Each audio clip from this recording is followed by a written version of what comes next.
Great, All thank right. you. Hello, everyone, and thank you for joining us for our fifth virtual Lunch and Learn discussion. My name is Sarah Hallett, and I'm a member of the Women United Steering Committee. And this month, we are thrilled to welcome Polk County Commissioner Martha Santiago. As many of you know, our United Way partnered with the Polk County Board of County Commissioners in 2020 to facilitate the $15 million in Federal CARES Act funding. Through this partnership, 5,052 individuals received more than $10 million in rent, mortgage, utility, child care, adult care, and food assistance. It also provided $4.9 million in relief for 239 local nonprofits. We look forward to hearing from Dr. Santiago, but first I wanted to make one quick announcement. I know some of you on this call have already registered for your brunch in a box, and we wanted to let you know some more details that Women United is hosting this fundraiser to support the United Way of Central Florida. It's going to be Saturday, February 13th from 10 to noon. It's a drive-by event at Kim Elmhorst's home, and you'll get a brunch in the box to enjoy in the comfort of your own home. The boxes must be purchased by February 5th, so you still have plenty of time to join in on the fun, and it's going to be a very unique, because of circumstances, unique but fun event. So we look forward to seeing you there. And all the details can be found at uwcf.org/brunchbox. And one quick note before we start today's discussion, if you have any questions during the call, we will have time afterwards. So if you wanted to unmute yourself and ask the question, or you could put it in the chat and we'll look for it there. So I'm pleased now to introduce Dr. Martha Santiago, who was elected to the Polk County Commission District 4 in November 2018. She is the only woman commissioner on the 5-member governing body. Dr. Santiago is proud to serve, and her goal is to ensure that Polk County is the best county it can be. She holds a doctorate degree from the University of South Florida, a master's degree from Florida International University, and a bachelor's degree from the University of Puerto Rico. She's the small business owner of Leadership Consultants, LLC, and her goal is to work with organizations that are investing and aspiring people to serve others as leaders. Now, many of you know Dr. Santiago from her long career in education, which began in 1978. Along the way, she served a number of different roles, including teacher and principal for the Polk County school system. And her final education stop was as the provost for Polk State College's Winter Haven campus, and she retired as provost in 2017. A fellow resident of Winter Haven, she's been a resident since 1980 and has volunteered for countless community organizations, served on many, many boards, including the United Way of Central Florida, and she continues serving on boards today. Martha has been married to Alex Santiago for 45 years and is the proud mother of 2 children who live in Polk County. And I believe that if you ask her the highlight of her life, she'll tell you about her 4 beautiful, smart, and loving grandchildren. Yes. All that she does for Polk, Dr. Santiago, is guided by Mother Teresa's words, "A life not lived for others is not worth living." And we are so grateful for the impact that Dr. Santiago, Martha, has had on Polk County as she lives her life for others. So it is my pleasure to introduce Dr. Martha Santiago. Wow. Well, thank you so very much. What a nice introduction. I just can't believe that all that is said about me. I'm just Martha. I'm just plain Martha, just functioning in different roles and loving the community that I live in and work in and play in. And so when you do that, when you love your community, you do whatever you need to do. It's great to see so many people that I know and so many people that I admire and respect. I've got to plug in for Nanette. I've known Nanette since I came to Polk County. And Nanette was one of my favorite people and a great mentor and a great supporter. So happy birthday to Nanette. Thank you. And I just want to say that you are definitely a great example of what a woman is and what a professional worker is. So I just wanted to plug that in. Also, a little bit earlier, we talked about the money that was given to Polk County, the federal money that was given to Polk County, so that we can help the people that were struggling through COVID. And $126 million, I said, that was really hard to wrap your head around. I know, we deal with maybe $1 million, $2 million, $3 million. For me, a couple of million, but 126 million, that was a lot. And we had to make some really, really quick decision because we wanted to get the money to the people that need it the most. And that's the people. And so kudos to United Way because you have done an amazing job distributing $15 million. That's definitely a lot of money. So Christina, kudos to you and to your whole team for that. It's like I always say, it takes a team to get the work going. Now I'm looking at the different people that are the participants that are on here, and I don't see anybody having lunch. So this is really not a lunch and learn. This is more of a learn type of thing. So, I debated, should I bring my lunch and join you as you're eating lunch? I am eating lunch too, and I'm glad I didn't because I would have been the only one having lunch. But anyway, thank you for spending your time with me today. And thank you for the invitation. I came way back, right, Catherine, and had to find a time that would kind of meet or work with my schedule. I thought for sure by this time we would be in person, but here we are in Zoom. So Zoom life continues. It is a blessing and an honor for me to be able to share my thoughts about being in leadership and my experiences. And if you would have told me I would have been doing this back 30, 40 years ago, I would have definitely laughed in your face. I'm sorry to say that. Actually, I would have done the same thing that I did with a very special person in my life. And that's, many of you may not even know her, Betty Todd. I know Nanette knows her. and let me explain what I mean. Betty Todd, I was a teacher. I was teaching fifth grade, and Betty Todd, my principal back then, called me into her office and said, Martha, I've been observing you, and I really think you need to consider going into administration. And when she told me that, I laughed. That was like the farthest thing from my mind, to be honest with you. Anytime a boss would call me into the office, I was shaking like a leaf, because I always thought, what am I doing wrong? Oh my gosh, did they want to speak to me? So it really, really threw me off. And of course I laughed and I said, no, not me. But you've got to understand that back in the 80s, there weren't a lot of women in administration. There were, especially in being a principal, it was more of a men's world back then. And then second of all, there were no Hispanics, especially no Hispanic female in administration. So for her to even tell me that she was being a visionary, she was being far out there, and she was looking at what the possibilities were in the future. So I was really honored that she would speak those words to me. And, I think I learned one of my first lessons about leadership at that particular time. I learned that when you respect someone and you trust your leader, then what they say matters. It makes a big difference.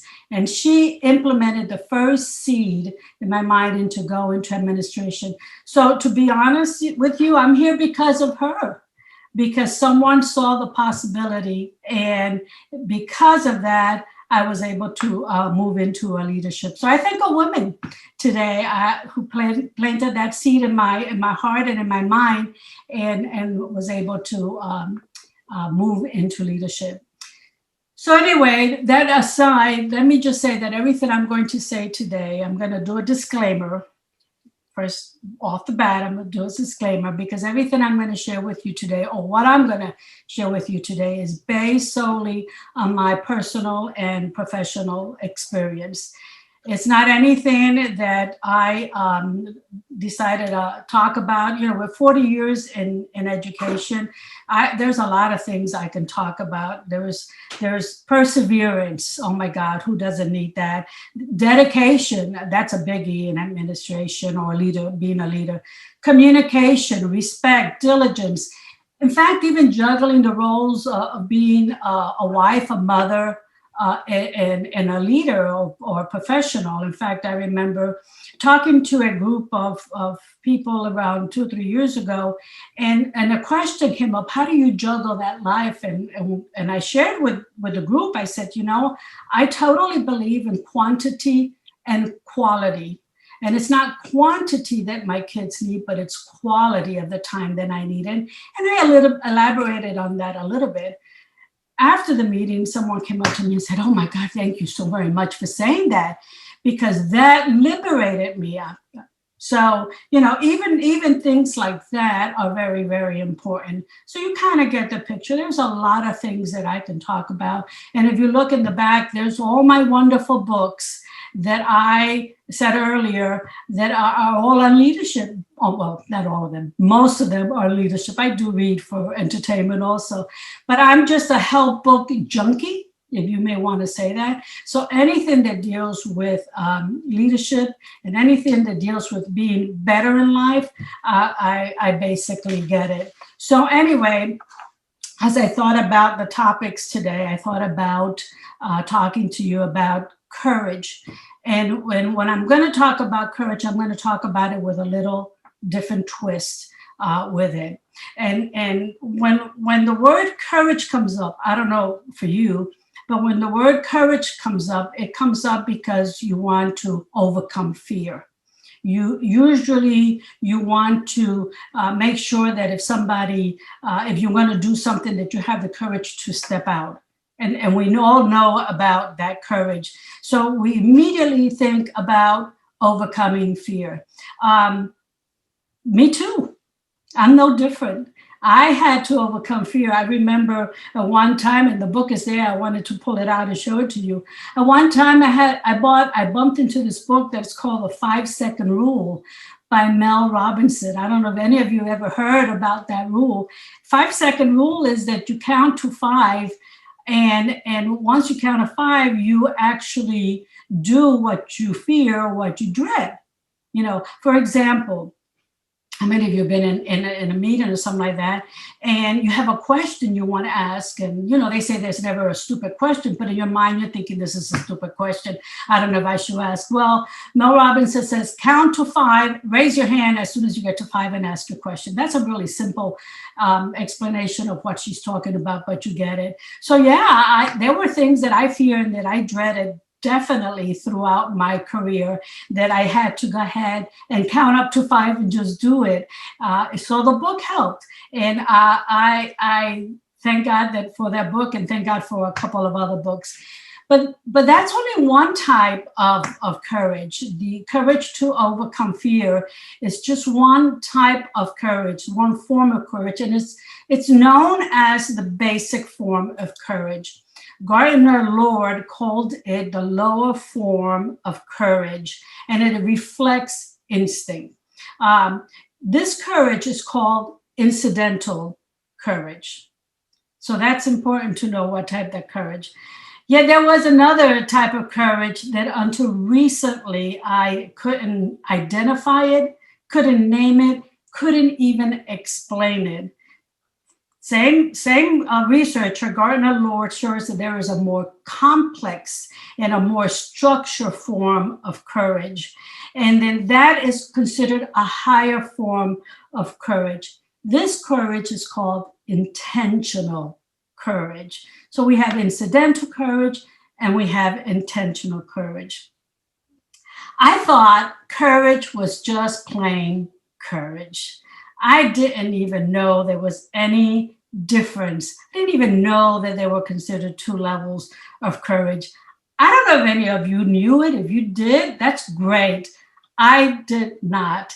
And in all my years of leadership, in every training, in every class, in everything I did, there was never any mention of any of these 2 types of courage.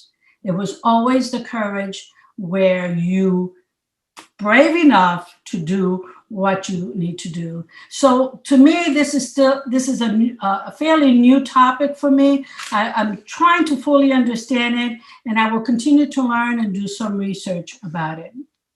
So you're saying, how did you do this? I mean, how did you find this out?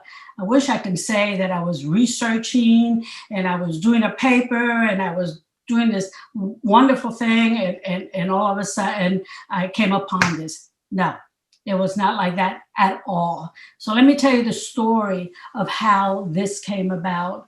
I was around 2 years ago, I was asked to speak to a group of women locally, and maybe some of you were there. And it was almost 250 women there, and they asked me to do the same thing, to talk about my leadership experience, any topic I wanted to talk about, my leadership experience, and to share with people what it entailed. Especially a lot of young people were there. So I thought, oh, this is a great opportunity. So I thought about what I want to speak about, have a whole slew of things that I could talk about. But the word courage at that time, 2 years ago, kept coming up, because as I looked at my life and I looked at my experiences, I said, man, it was a lot of courage. I mean, I was the first Hispanic administrator in Polk County. I was the first Hispanic, assistant principal, then principal. Then I was the first Hispanic county person. And then I was the first, it was the first Hispanic dean in Polk State College. Then the first Hispanic provost of Polk State College.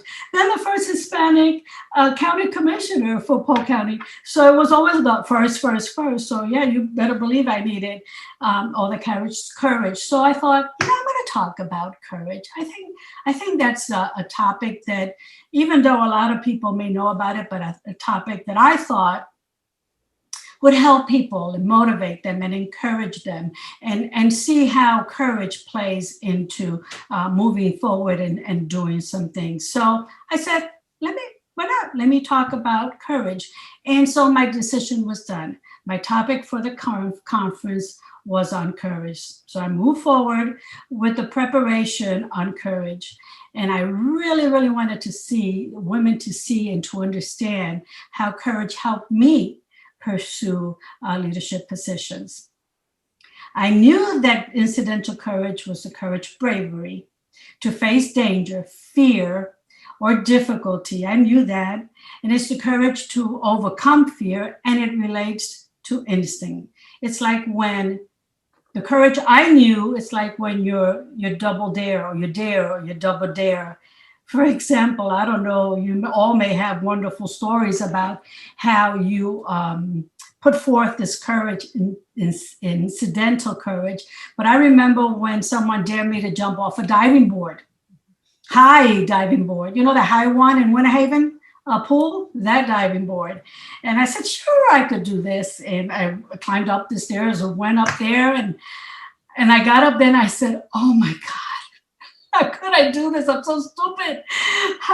This was horrible. And in the bottom, people are like, there, go. Well, of course, you're not going to look like a fool. So I jumped, and I thought I would never do that again. That was the scariest part of my life. Or how about the time that I went snow skiing and, went to the bunny slopes and did that like for half a day. So I thought, I'm ready. I'm ready to go to the green slopes. I've seen some of you smiling, so I think you kind of understand where I'm coming from. And I went to the green slope, not a big deal. Had to get on the lift, not a big deal. Had to get off the lift. That was a big deal. And as the lift started getting closer and closer where I had to get off, panic set in. So instinct set in also. And I knew that I had to get off the lift, or I don't know where I was going to end up. And I did it. I was able to do that. So that's the courage that I knew. And that's the courage that I wanted to talk about. I could write books about being courageous. And I'm sure that most of you can also. So I needed to exercise this lower form. Remember, that's what it was called, this lower form of courage, many, many times. And I remember, I don't know how many of you know the international, national, well-known speaker, Joyce Myers. I love Joyce Myers, and she's said a lot of things that have helped me throughout life. But she also talked about fear. And I remember Joyce Meyer saying, don't let fear stop you. If you're afraid, do it anyway. Do whatever you need to do afraid. And I would repeat those words over and over. I remember when I first ran for county commissioner, I had to go speak to a group of people. And after my talk, I know that there was always going to be questions about the county and things like that. And I always feared that I would not know the answer. And of course, when you get to a point that you don't know the answer, that's basically what you say. You know, I don't know that right now. But that really didn't work for being a county commissioner. So I remember sitting in my car, waiting for the time to go in. And I kept repeating Joyce Meyer's words, so that I can go in and be able to do my speech. So anyway, that's what I was talking about. All my life, everything I knew or everything I thought I knew dealt with incidental courage. But a funny thing happened that as I started working on my presentation and really reflecting on my experiences and on my administration levels, my leadership skills, everything that I was doing, I realized that I said something's not right here. Something is definitely not connecting. The incidental courage did not really reflect the courage that I had as I worked towards my leadership positions. But I couldn't figure out what it was. And this was during this presentation that I was going to do. I just didn't know what it was that I had experienced or continue to experience. So time went by and I still couldn't put a finger on it. So as I decided to do research, since I'm a researcher, I said, well, let me look and see what else is out there that reflects courage and that will tell me about courage. And lo and behold, I found just one article that talked about a different type of courage. And this article, and I already mentioned Lord, who was the researcher, talked about that there were two forms of courage. The one was the incidental courage, which I had already mentioned, which is the one that you overcome fear and you move like an instinct. And then the other one was a higher order, more of a structural form of courage. When I read that, I think I read it like 100 times. I said, oh my gosh. I mean, I wanted to like dance for joy. I said, this is it. I was so excited. And I said, why didn't I know about this? Why was I ever told about the differences in courage? And I was just so excited and encouraged by what I was reading.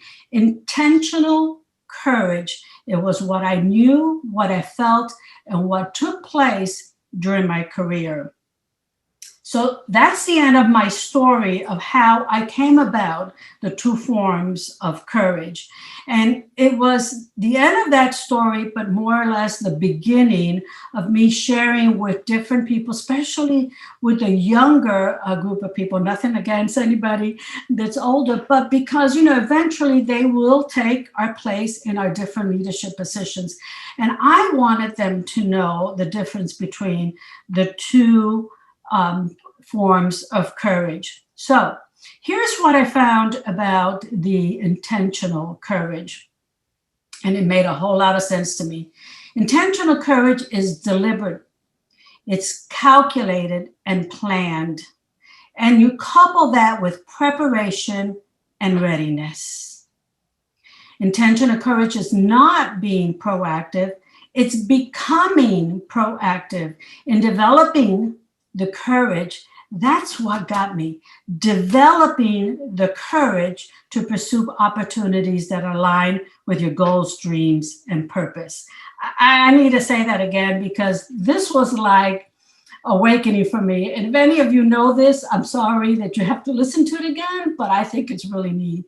It is intentional courage is being deliberate, is being calculated and planning. And you couple that with preparation and readiness.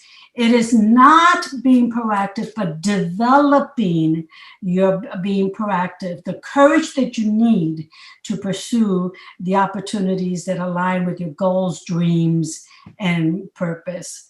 So, with intentional courage, with the fact that I made this realization, I stopped waiting for something to happen. I looked back at my career.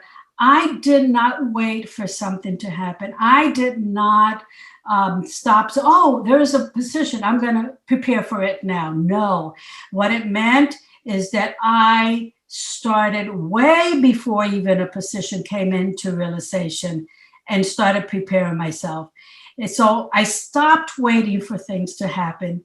I stopped praying for the courage to step forward. I was more deliberate in preparing myself so I could pursue the opportunities that I knew that were going to come forward. I just didn't know what.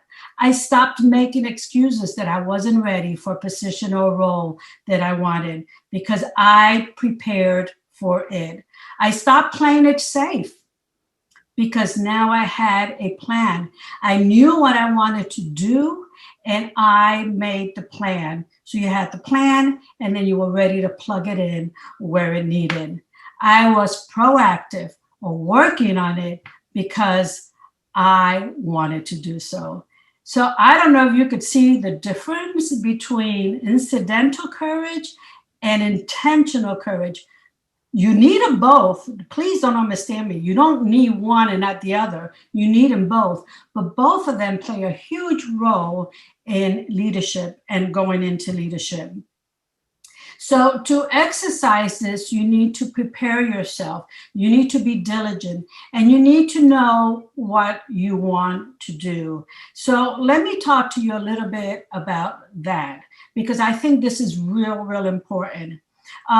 If there is a saying, and I don't remember really well, but I'm sure you do. If you don't know where you're going, any road will take you there. Did I say it correctly? Because being a second language for English, I get all my idioms mixed up, okay? So if you don't know where you're going, any road will take you there. So you have to have a plan in place. You have to know where you're going. So I'm going to share another little story about a pivotal time in my life where this became a reality. I was young, moved into Polk County 1978, left my family, friends, a teaching job in Puerto Rico. My husband stayed behind so he could take care of the house and all those affairs and came to Florida to teach, was hired over the phone, so I didn't even know who my boss was going to be. So came to Polk County to teach. I knew 5 people back then.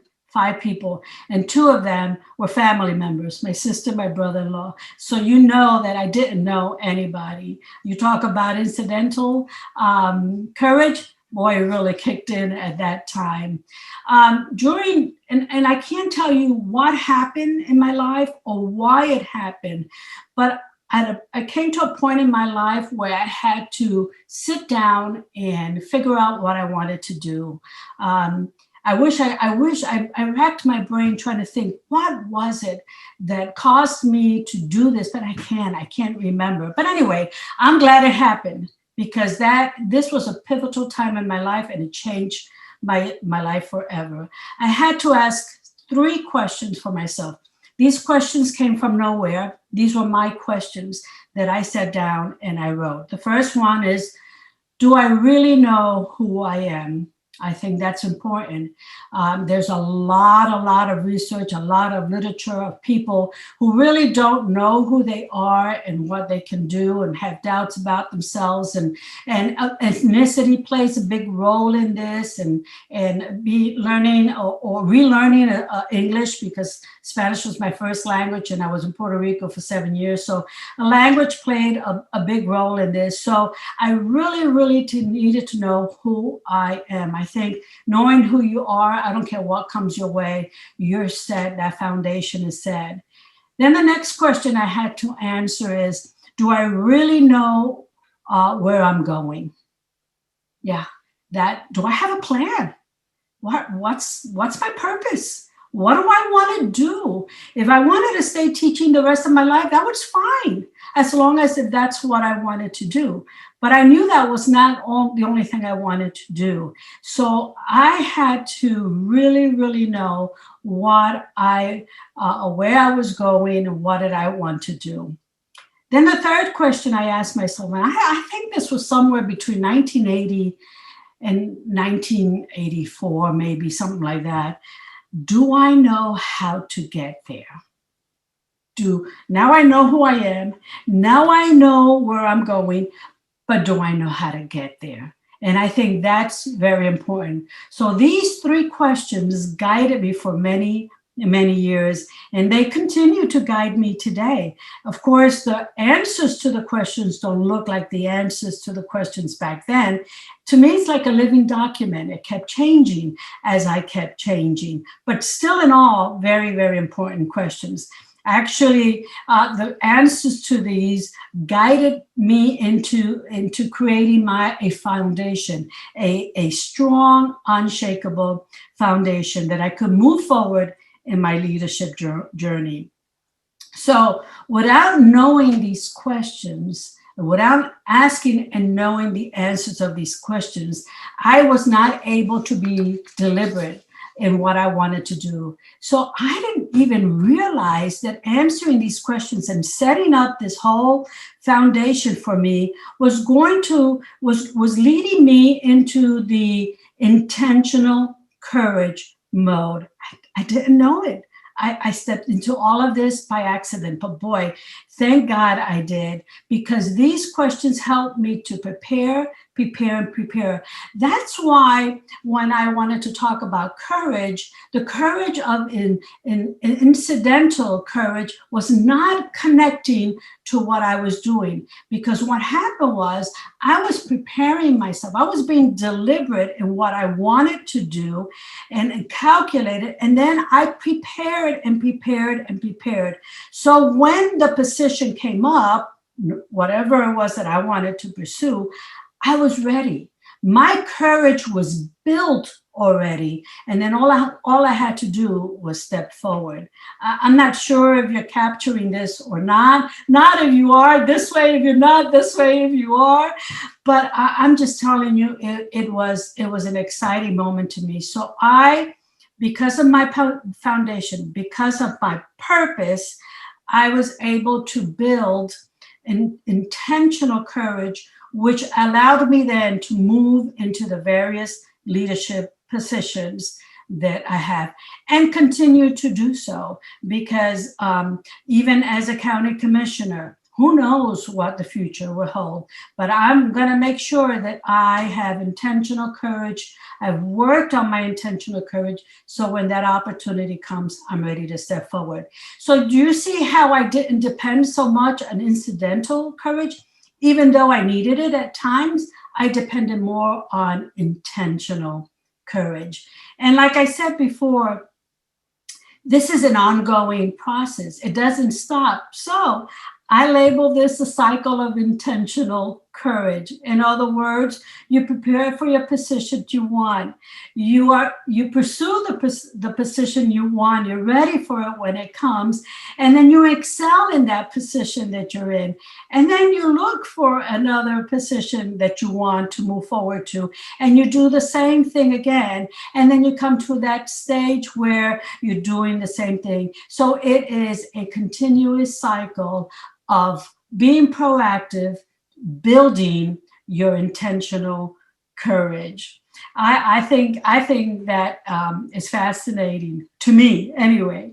So after the 2018 election of the county commission, and like I said earlier, you talk about having not only incidental courage but a lot of intentional courage, and using both courage, sometimes simultaneously, sometimes one and not the other, and so forth and so forth. My daughter, and I won, of course, and I won the election, and we were just so excited, and I was just elated.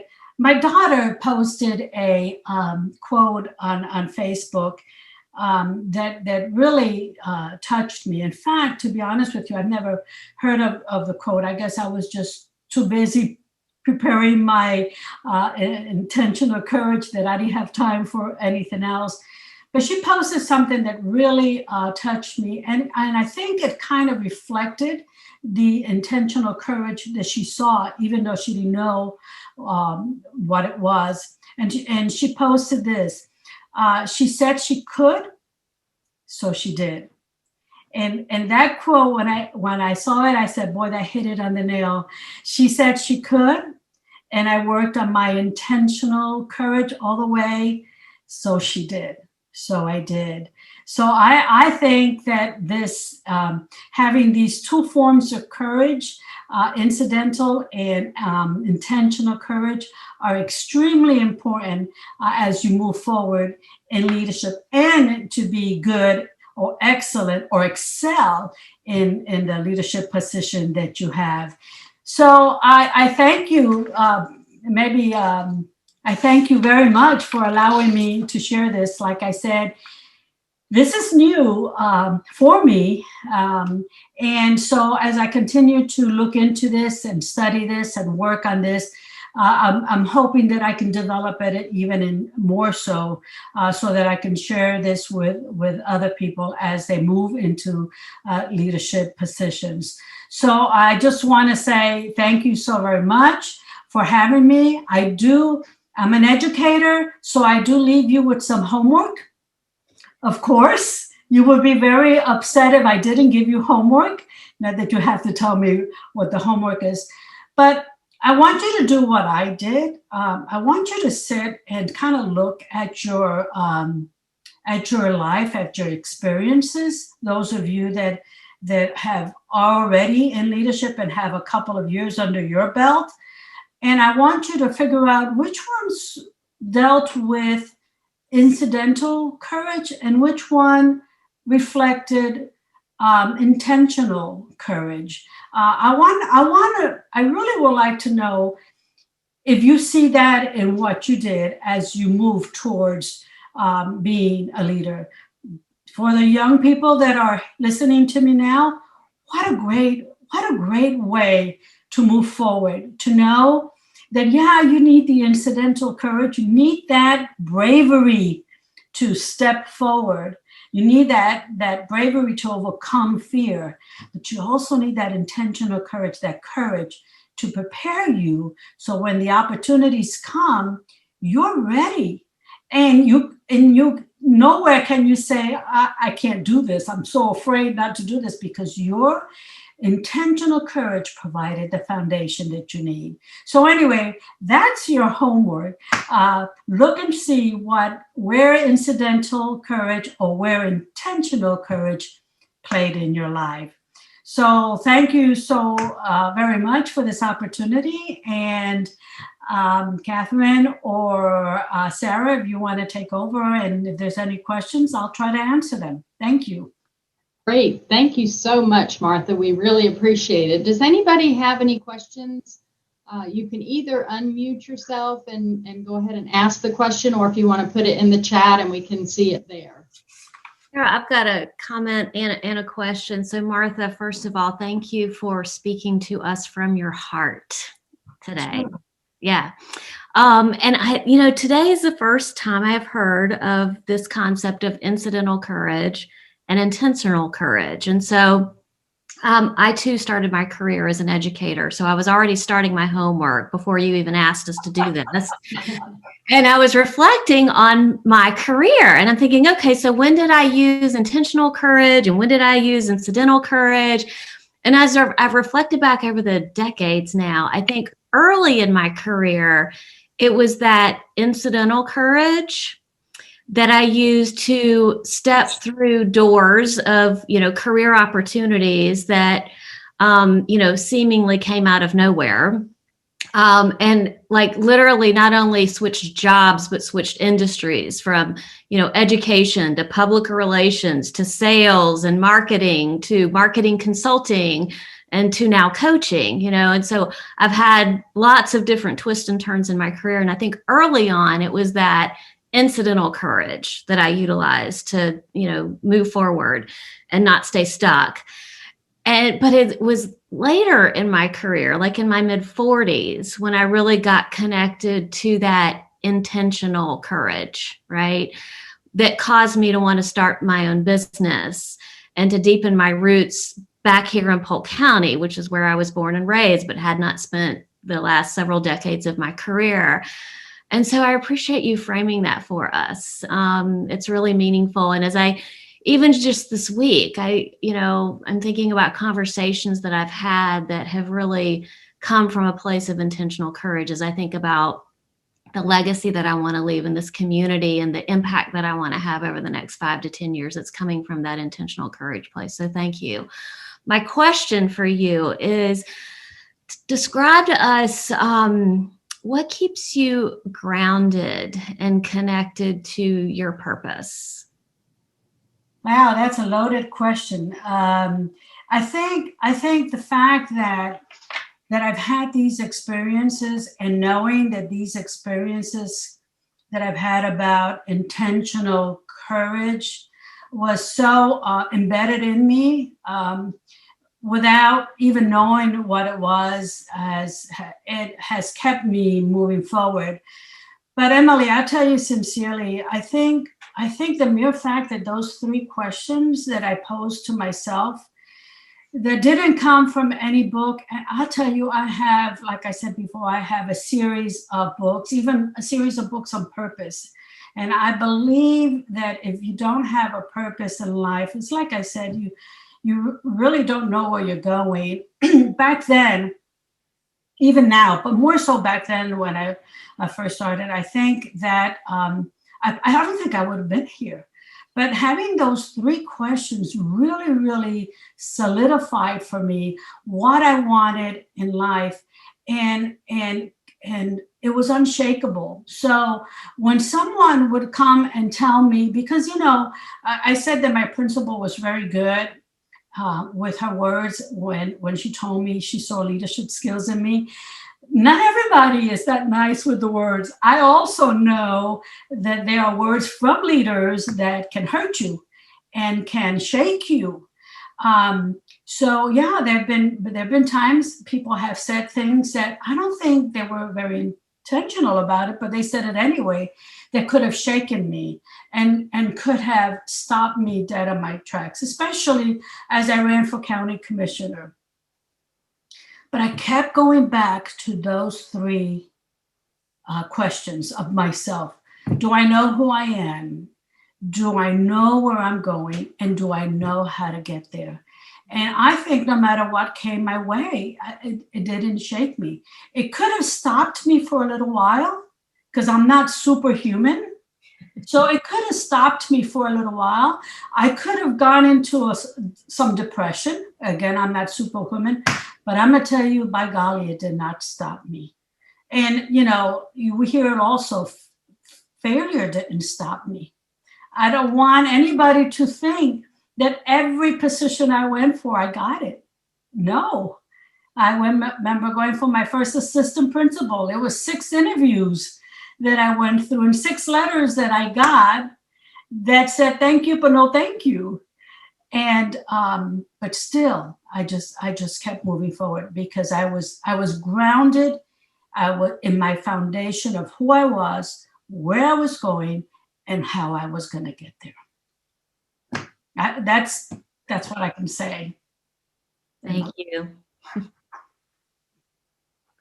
Does anyone else have a question or a comment? Nanette? Yes, Unmute. There you go. Martha. Now, Nanette, you know me from ever, so be careful. I know. What came to me through the whole part, because the word is you lead from within. You lead from within, inside your soul. When anyone walks in the room or comes near you, you are present. You look at them, and every experience you've had, all those 3 questions, to me, I just think about you as a leader who has it all inside, and you just bring it out to make others better and to do a good job. Now, the person that's talking is the person I admire a whole lot. No, please. So it's funny that you would say that, but thank you, Nanette. I think again, your purpose grounds you, and when you answer truthfully, those questions or any questions, it doesn't matter what it is. I think you get to that point where I think a leader should be a leader that leads from, within. Betty Todd was also my boss, and she gave me her desk and there was a little saying there. I wasn't going to mention that today, but it seems appropriate. And it said, it's a little piece of paper taped on when you pull the drawer out. Worry is trouble before it becomes due. There you go. I had that on my You're desk. absolutely right. You're absolutely right. Thank you, Nanette. I appreciate that. Yes. Martha, I just want to thank you for sharing with us and also being a trailblazer for minority women in Polk County. I am happy that you're doing that on behalf of women of color. Well, and thank you so very much. I think it's an honor to be able to have done that. I think I'm very proud. I make all women proud, and I make women of color even prouder. But I don't want to be the only one. I want others to follow me. So I need all of us to support women in general, but especially women in color to move forward into these positions. And don't let that incidental fear take over that paralyzes you and does not let you move forward. Because it's like Nanette said, you worry about things that are probably not even gonna happen. So thank you. I also want to say thank you to all of you who voted for me. If you didn't vote for me, I always said, don't tell me. But thank you for all of you that voted for me and allowed me to represent you on the county commission. It's an honor. It's not an easy task, especially when you're the only one with 4 other men. But I can hold my ground. Trust me, I can hold it. But anyway, thank you so much, Kim. Appreciate that. Martha. Hi, Pam. I didn't know you were on. Hey. How are you? I'm great. Thank you. Share with us, because I think those of us that are mature have had times when we didn't take that opportunity. We didn't go through that door. Maybe our intentional courage wasn't as great or as prepared as we would have liked it. Did you ever have a time when you didn't do something? And if there was a time, what was your realization? Did that even make you grow stronger or in a different way? Okay, so as you're talking, I'm going back through all my 40 years of being in leadership. And to be honest with you, because I had a plan in place and I knew what I wanted to pursue,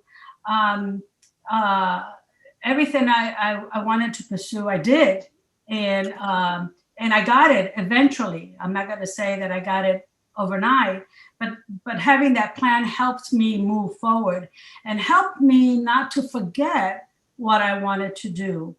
So your question is really interesting because I always wanted to run for political. I love being in politics, it's just innate. I think I inherited that. My mother said I inherited that from my grandfather, who was a leader in his community in Puerto Rico. So I always wanted to do that. And this last time, it was 12 years from the last time that I ran for county commissioner, and I lost. And so it was 12 years that had gone by. And so anyway, when I received the phone call saying, "Are you interested in doing this?" my first reaction was, excuse the language, hell no, you know, because I knew the work that it entailed, and I knew the sacrifices that it was going to make, especially for my family, because as a woman, when you do something like this, your whole family is involved with it. You know what I'm saying? So I said, no. And then I said, whatever. Call me back in 3 weeks. This is what I told the person. So she did call me back in 3 weeks, and I had time to reflect in this 3 weeks. And my reflection, because it was always one of my goals to do it, my reflection dealt or zeroed in on, what about if I don't do this and I have the opportunity to make it? I will never, ever know. So I said, okay, I'm ready. And I'll tell you what, when you've lost before and you're going to leap into the next one, that does take incidental courage big time. At the same time, you have opportunity. I've had 12 years of building the intentional courage. So I knew I was ready as far as intentional, being ready, being prepared, being proactive in my courage. It was that incidental courage that could have kept me back. Luckily, it didn't. And I moved forward with that. And then after I won, I thought, oh my gosh, what about if I didn't do it? What would I would have never reached here. So there are still goals in my life, still things that I want to do, because I don't think age is a factor here. I think some of us have already done a lot of things before our life, but we still have a long way to go. And so I continue to prepare to meet whatever opportunities and whatever goals I have.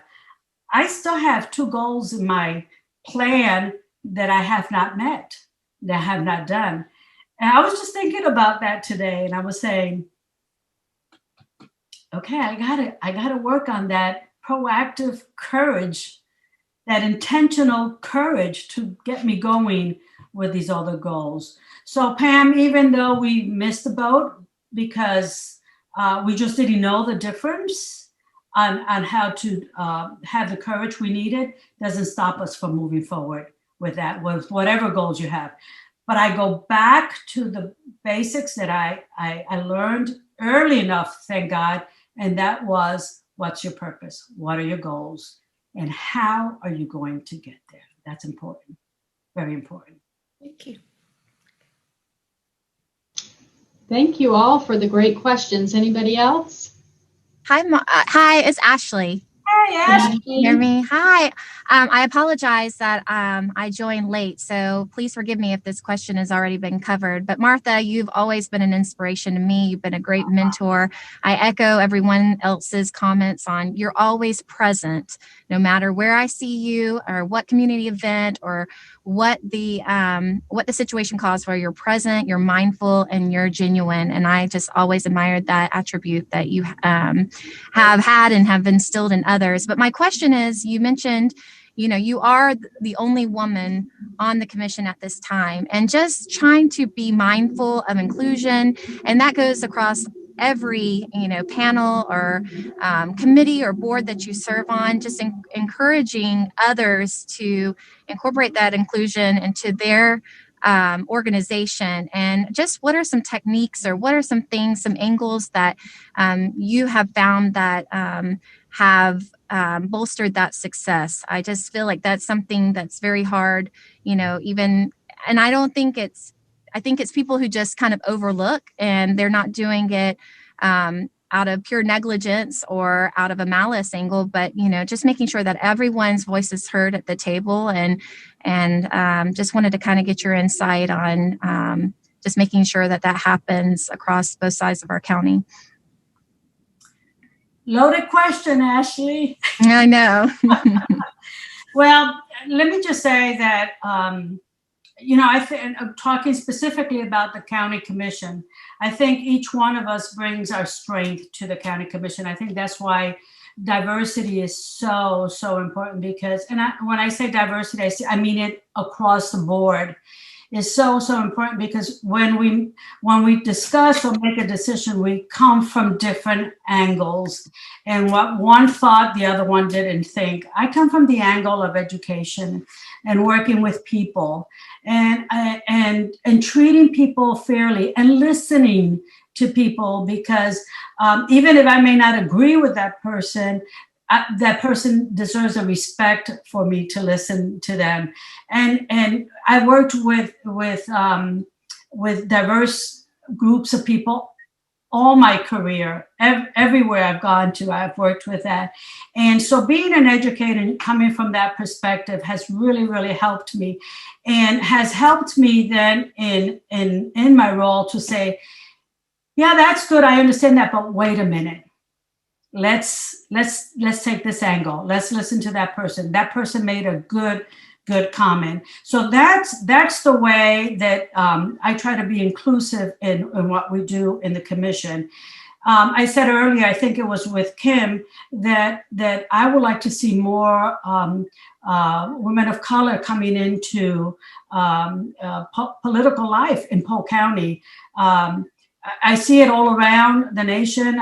Of course, we have our first vice president that's a woman of color. So I see that happening, and I want to see that. And by me being elected into a position, I think that's been a huge step in the right direction. But I think it comes down to us females, women, because we can be the best thing that happens to another woman, or we can be the worst thing that happens to another woman. So us recognizing that for Polk County to be better and stronger and moving in the right direction, we need to be inclusive of one another in with the women. So just encouraging other women, encouraging women of color to step forward, helping them out, supporting them, being an advocate for them, encouraging them, all that I think plays a huge role in it. So, when we talk about inclusion, it's a big theme, but I try my hardest. I'm not the type that I made it, so too bad for you. You got to make it on your own merits. You know what I'm saying? I'm not that type. I'm the type as I made it. Let me see how I can help you make. And make it means help you reach the goals that you want to reach. If it is in politics, I don't know. So that's the way I look at inclusion in the work that we do. So I hope that targets what you wanted or what you needed to hear. Yes.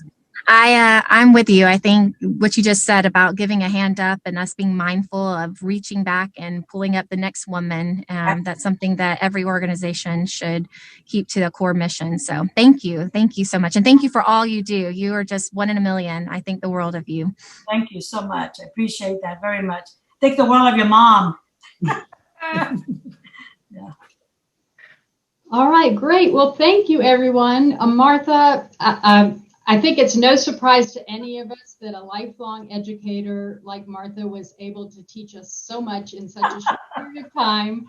And we are so grateful to you for everything, but particularly today, from this day forward, we're going to all be more intentionally courageous as we go about the things that we're going to do, and particularly in the leadership realm. So thank you again for everything. Well, don't forget your homework.